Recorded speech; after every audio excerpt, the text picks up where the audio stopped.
नमस्कार विद्यार्थी मित्रांनो, स्वामी रामानंद तीर्थ मराठवाडा विद्यापीठाच्या अंतर्गत येणाऱ्या महाविद्यालयातील जे विद्यार्थी कला शाखा सोडून इतर शाखेमध्ये प्रथम वर्षात प्रवेश घेतलेले आहेत त्यांच्यासाठी जेनरिक इलेक्टिव्ह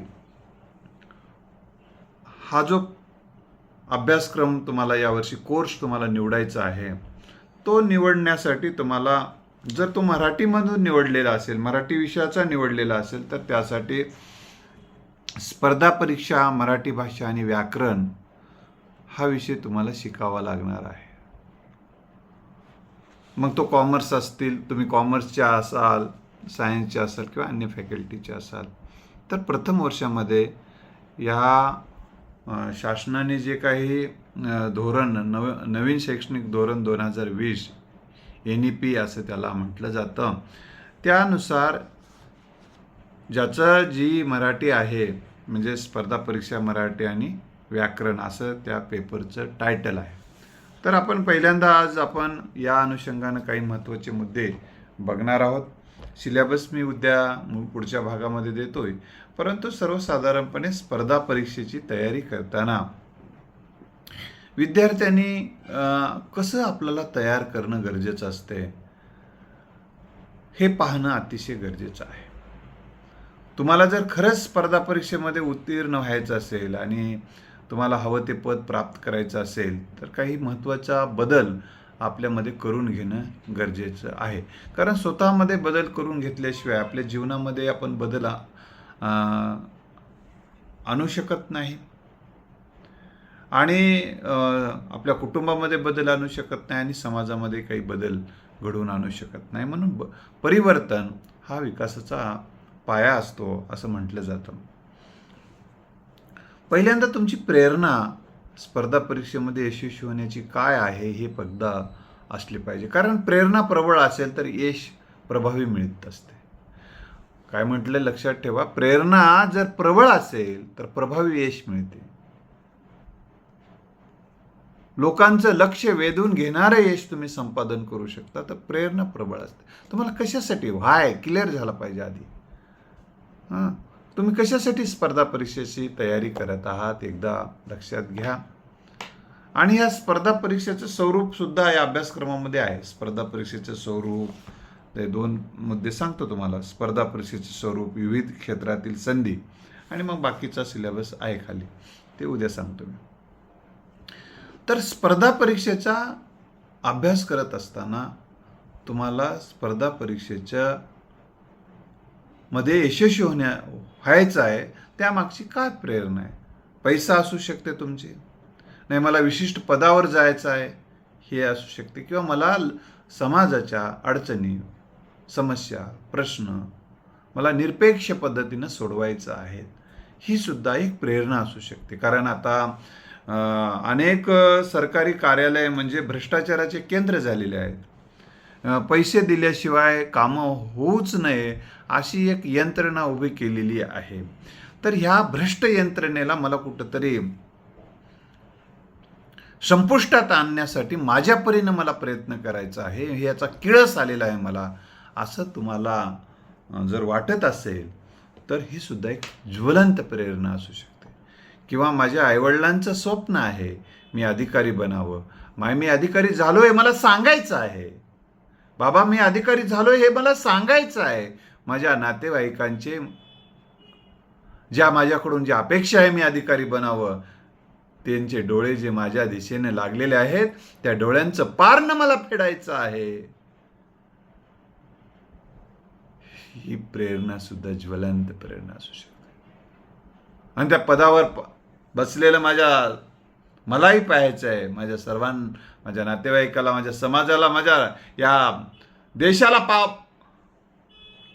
पाहू द्यायचं आहे की या पदावर बसून कशा पद्धतीनं आपण या अधिकारी बनून कशा पद्धतीने एक उपक्रमशील म्हणून आपण काम करू शकतो, समाजाला न्याय देणारं कसं काम करू शकतो, आउट ऑफ बॉक्समधून जाऊन कसं काम करू शकतो.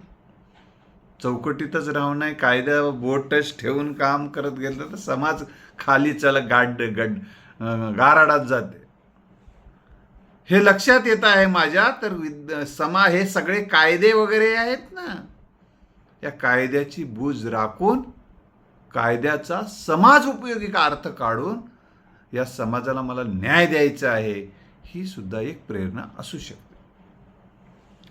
तर यासाठी माझी ही प्रेरणा आहे, प्रबळ प्रेरणा आहे. कारण प्रेरणेच्या बळावर अडचणीचे पर्वत हलवता येतात आणि ज्यांच्या प्रेरणा संपल्यात ते जागचीच हालत नाही. त्यामुळं माझ्यामध्ये प्रचंड उत्साह, प्रचंड आत्मविश्वास आहे आणि माझ्यामध्ये प्रचंड क्षमता आणि प्रचंड कौशल्य आहे. हे आत्मसामर्थ्याची जाणीव असणं सुद्धा स्पर्धा परीक्षेमध्ये यशस्वी होण्यासाठी आवश्यक आहे. मी माझ्यातली संपूर्ण क्षमता, माझं संपूर्ण कौशल्य, माझं संपूर्ण शहाणपण या स्पर्धा परीक्षेमध्ये यशस्वी होण्यासाठी देणार आहे. हा दृढ निश्चय, हा संकल्प संकल्प शिवाजी महाराजांनी जसं स्वराज्य निर्मितीचा संकल्प केला आणि तशा पद्धतीची व्यूहरचना तयार केली, तशा पद्धतीचं नियोजन केलं, तशा पद्धतीची साधन सामुग्री जमा केली, तशा पद्धतीचं मनुष्यबळ तयार केलं आणि त्यांच्यामध्ये एक ध्येयनिष्ठा पेरली, प्रेरणा दिली, प्रोत्साहन दिलं, आत्मविश्वास वाढवला आणि माणसांना हातामध्ये नांगर धरून जगणाऱ्या समाजाच्या हातामध्ये तलवार दिली आणि या तलवारीच्या बळावर स्वराज्य जसं निर्माण केलं तसंच ते विचाराच्या बळावरही केलेलं आहे, उदात्त भावनेच्या बळावर केलेलं आहे, उदात्त शहाणपणाच्या बळावर केलेलं आहे. समाजाला समृद्ध करणे ही त्यांची प्रेरणा होती. हिरवं संकट जे समाजावर आलेलं होतं, या संकटाला दूर करून समाजाला एक शांतता, सुव्यवस्था, स्वराज्य, चांगलं स्वराज्य निर्माण करून देणं ही त्यांची प्रेरणा होती. तर म्हणून अशा प्रेरणेतून ते जसं स्वराज्य निर्माण करू शकले, अनेकांच्या स्वप्नांचं पारणं फेडलं, अनेकांचं ध्येय पूर्ण केलं, तसा तुम्हाला फक्त तुमच्या आईवडिलांचं ध्येय पूर्ण करायचं आहे, तुमचं ध्येय पूर्ण करायचं आहे.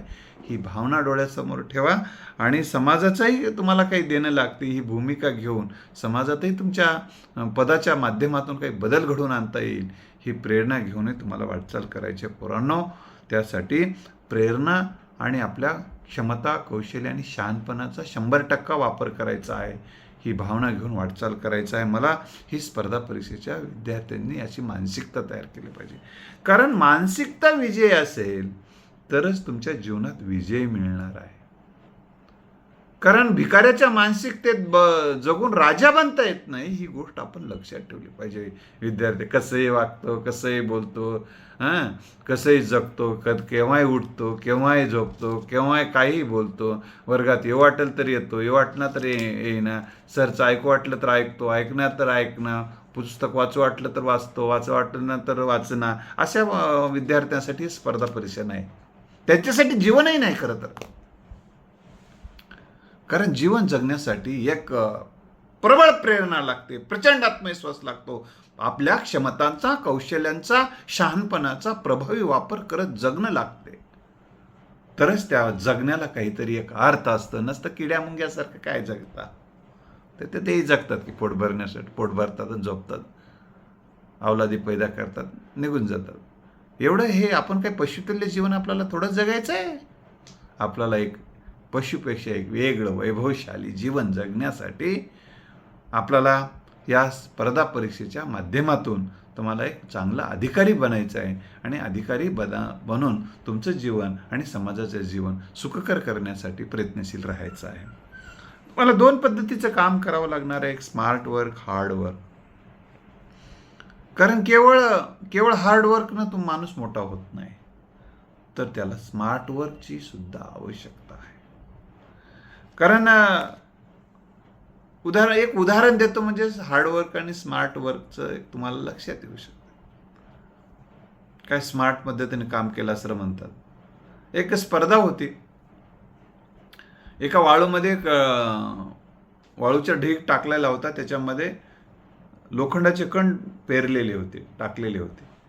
तर विद्यार्थ्यांना म्हटलं की आता तुम्ही हे वाळूचे कण जो कोणी आणून देईल त्याला पहिलं बक्षीस देण्यात येईल.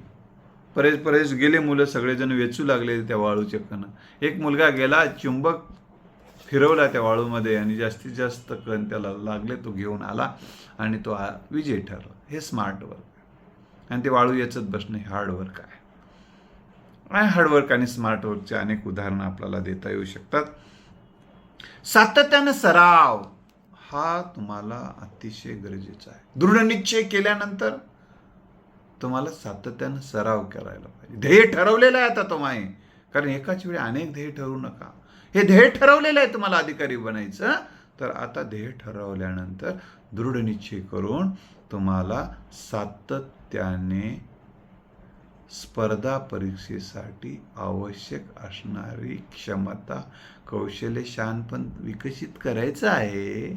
आणि तुमचा अभ्यासक्रम जो आहे तो अभ्यासक्रम तुम्हाला आकलन करायचं आहे. त्या अभ्यासक्रमाचं ते समजून घ्यायचं आहे.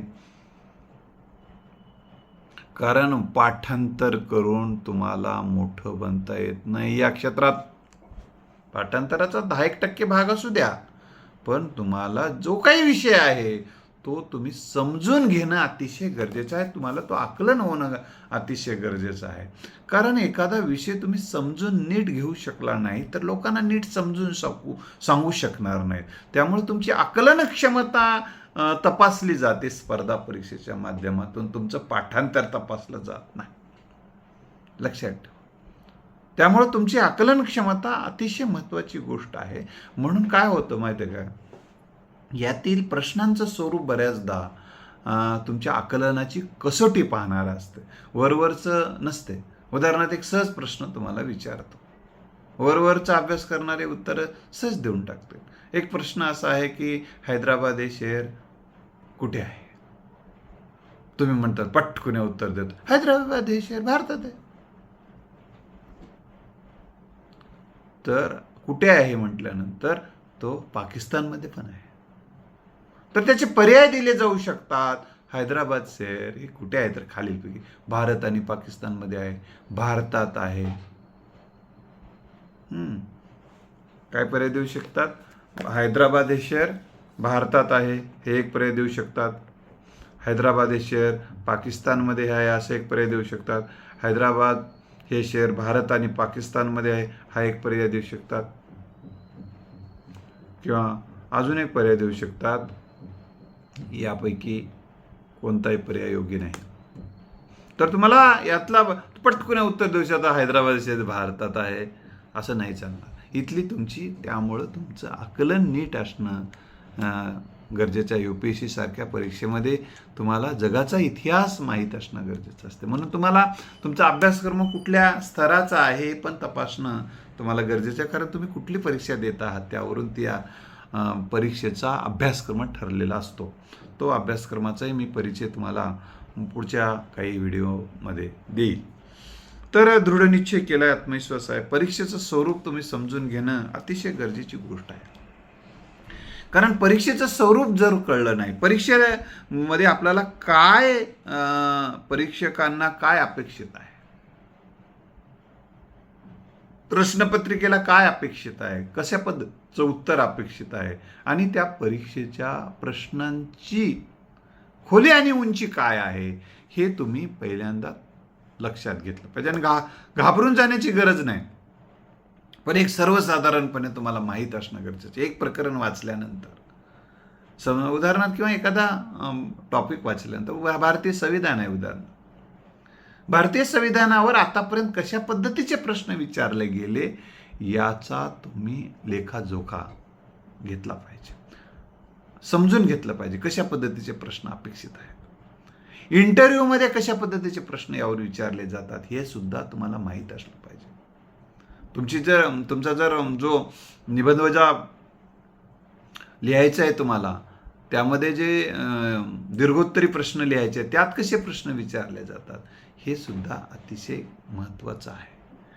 तर प्रश्नपत्रिकेचं स्वरूप, त्याची मार्क सिस्टीम कशी आहे, निगेटिव्ह मार्क सिस्टीम आहे का, हे पण तुम्ही बघितलं पाहिजे.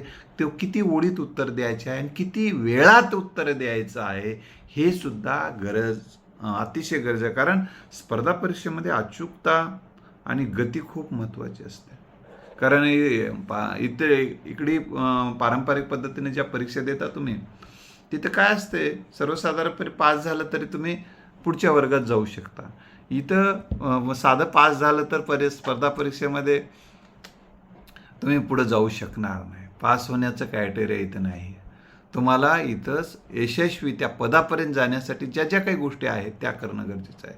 पूर्वपरीक्षेत पास झालात, मेन परीक्षेत पास व्हावं लागते, त्यानंतर मुलाखतीमध्ये पास व्हावं लागतं. म्हणजे मुलाखतीमध्ये तिथलं कौशल्य काय लागते, मागचाही व्हिडिओ आहे, आताही काही महत्त्वाचे मुद्दे मी सांगणारच आहे. आवश्यक कौशल्य, क्षमता त्या परीक्षेसाठी काय गरजेचे असतात. तुमची तर्कशक्ती तिथं तपासली जाते. तुमची वस्तुनिष्ठ विचार करण्याची पद्धत तिथं तपासली जाते. तुमची आकलन क्षमता कशी आहे तपासलं जाते. तुम्ही अचूक आणि गतीनं उत्तर देऊ शकता की नाही असं त्या प्रश्नपत्रिकेचं स्वरूप केलेलं राहते. का किती वेळ परीक्षा सोडवत बसायला जमत नाही, तर कमीत कमी वेळामध्ये अचूक उत्तरं देण्याची कसोटी तिथं तुम्हाला त्या कसोटीला उतरावं लागते. ही गोष्ट आपण लक्षात ठेवलं पाहिजे. म्हणून वेळेचं नियोजन हे अतिशय गरजेची गोष्ट आहे. वेळ वाया घालणं म्हणजे परीक्षा वाया घालणं, यश वाया घालणं, आयुष्य वाया घालणं आहे. हे गोष्ट लक्षात. घुमेंगे, नाचेंगे, फिरेंगे, ऐश करेंगे और क्या. आता ऐश करणार तर कधी ऐश करता रे पोरानो, म्हणून काही जण सांगतात. हेच तर जीवन आहे, ऐश करायचं, करा ऐश करा रे, ऐश ऐश. आता मला सांगा, आता ऐश करत बसला अभ्यास करायचं सोडून, तर त्याला आयुष्यभर कोणाच्या पाठीमागे फिरायला होता झेंडा घेऊन. त्याच्यामुळं त्याला आता अभ्यासाचं शिकवा. आणि लक्षात ठेवा, वेदनेशिवाय वेशाचे येद लिहिले जात नाहीत. वेदना अनिवार्य असते. आयुष्यभर वेदना सहन करत जगण्यापेक्षा काही दिवस तुम्ही जर अतिशय परिश्रम घेतले आणि वैराग्यवृत्तीने जगावं लागते थोडं. जे दिसलं त्याच्या पाठीमागे लागल्यानंतर आपण मोठा होत नसतो. ही गोष्ट आपण लक्षात ठेवा. स्पर्धा परीक्षेसाठी आणखीन काही महत्त्वाचे पैलू लागतात. तुमच्यामध्ये आत्मविश्वास लागतो, तुमच्यात उत्साह लागतो, तुमची एकाग्रता लागते. हे उत्साह वाढवण्यासाठी, आत्मविश्वास वाढवण्यासाठी, एकाग्रता वाढवण्यासाठी, स्मरणशक्ती वाढवण्यासाठी लेखन कौशल्य आवश्यक असते. मुलाखतीला कसं सामोरं जावं हे माहीत पाहिजे. त्यासाठी संवाद कौशल्य अतिशय उत्तम पाहिजे. यावरही माझे व्हिडिओ काही आहेत, काही व्हिडिओ मी तुम्हाला अजून देणार आहे. त्यासाठी हनुमंत भोपाळे या यूट्यूब चॅनलशी तुम्हाला कनेक्ट राहणं अतिशय गरजेचं ठरणार आहे. तुमचं निर्णय कौशल्य खूप महत्त्वाचं आहे मुलाखतीमध्ये. तुमचा आय कॉन्टॅक्ट खूप महत्त्वाचा आहे. तुमचा बॉडी लँग्वेज खूप महत्त्वाची आहे. ती बॉडी लँग्वेज कशी, या सगळ्या गोष्टीचा विचार आपण पुढच्या भागामध्ये करणार आहोत. तर मित्र, या पहिल्या भागामध्ये तुम्हाला मी या पेपरच्या स्वरूपाच्या अनुषंगानं बोललेलो आहे. पुढच्या भागामध्ये मी तुम्हाला पण या अभ्यासक्रम पण देणार आहे. म्हणून जे तुमचे कला शाखा सोडून इतर शाखेचे जे विद्यार्थी आहेत ह्या पेपरचा अभ्यास करण्यासाठी, ज्यांनी जेनरिक इलेक्टिव्ह म्हणून मराठी हा विषय घेतलेला आहे, त्या सगळ्यांना हा विषय पाठवून द्या, हा व्हिडिओ पाठवून द्या.